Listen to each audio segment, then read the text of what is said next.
is the season for proposals. Yes, nearly 40% of all engagements take place between November and February. But what if a proposal isn't what you want this holiday season? Right. Or what if you're expecting a diamond and you get nothing instead? Get nothing. Well, luckily, we have local professional matchmaker Erica Kaibartas with us here from It's Just Lunch Chicago. Thanks for being with us once again. Thank you for having me back. Happy New Year. Yeah, Happy New Year. New Year. Thank you. So a lot of people are kind of expecting this time of year. Is it just because they get caught up in the holidays and this is what happens? I think so. I mean, it's such a festive time of the year. You know, you have the holidays, the New Year's, Valentine's Day is right around the corner. Right. Let's remember that. So it's just kind of the perfect backdrop. You know, it's the music, it's the lights, it's the family and friends. Everyone's around. So a lot of people think it's very romantic and it sets the mood. And it's very popular. Actually, 6 out of 10 of the most popular dates to propose are actually in December. A lot of pressure. A lot of pressure. There is a lot of pressure. Yeah. Sometimes too much. You know, just because it is the holiday season doesn't necessarily mean you have to get engaged. Right. And I think people forget Right. that sometimes.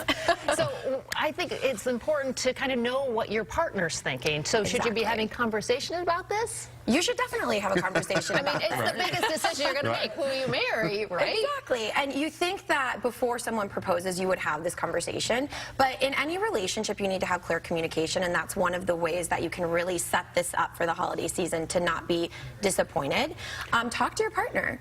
Talk to your partner about it. Find out if it's actually going to happen down the road or not. But still, people want to be surprised. Yes, there is an element of surprise, and the proposal should be the surprise. But the fact that the two of you want to spend the rest of your life together should be a conversation you have before that the probably proposal. shouldn't be a surprise, right? It shouldn't. Yeah. No, you don't want to have an awkward moment where you're like, oh, this is not what I wanted. Well, speaking of awkward moments, Sally, you brought up a good point. I mean, what if you're, you know, maybe in a relationship and you're thinking, oh, an engagement's coming, but you want to kind of signal, maybe not the best time. How do you do that?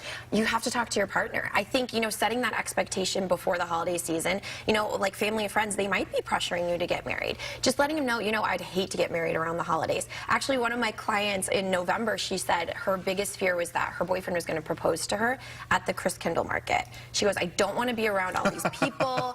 I just am a private person. Right. Some people want to be private. It's an intimate moment. It doesn't have to be public. But is that a red flag if you have somebody that's going to propose to you at the Christkindl market and you really don't want that? Maybe you're not the best match. Sometimes, I mean, it can be a red flag. I think it's more about, I mean, if you really don't want to get married and you don't see yourself with this person, it might be a good indicator if you know they're going to propose that maybe this isn't the right fit. It can kind of open up a lot of ideas for people if you know it's coming. What do you tell people if they are expecting to get that ring and it doesn't come? I tell people not to get angry. Just because it doesn't come right now doesn't mean it's not going to. You know, maybe they have something cool planned in the spring, or maybe it's on a random Tuesday.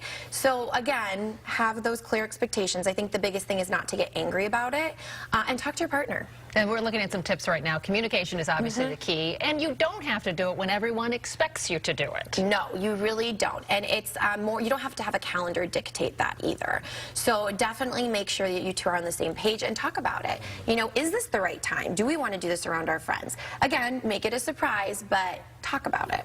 So have it kind of structured so you know it's coming, but make Exactly. the proposal the surprise. The proposal is the surprise, yes. Like we said, I don't think it should be a surprise when you decide, you know, I do want to spend the rest of my life with you. But let them do all the details about the engagement. But all of a That'll sudden, be fine. sometimes you open that box and there's a 3-carat diamond, and the girl just, You're thinking, oh maybe. my goodness. I think I will say yes. This looks may like a not be pretty so good bad. prospect, right? Well, that's a good point, though. You know, sometimes it's not, you have to decide if that relationship, whether it be not the ring you want, or maybe that person doesn't want to get married. You know, you have to decide if that relationship is worth it or not. It's about a lot more than just a ring. Exactly. Right. Okay. That's only the down payment. Believe me. And if you want more information about Erica's place, go to justlunchchicago.com. Thanks for telling us all about this. Yeah, thank you so much. Well, happy holidays. I'm sure you'll be hearing a lot of engagement stories coming Happy up New soon. Year. Hopefully too. mostly good. Yeah, Right. mostly We will good. be right back.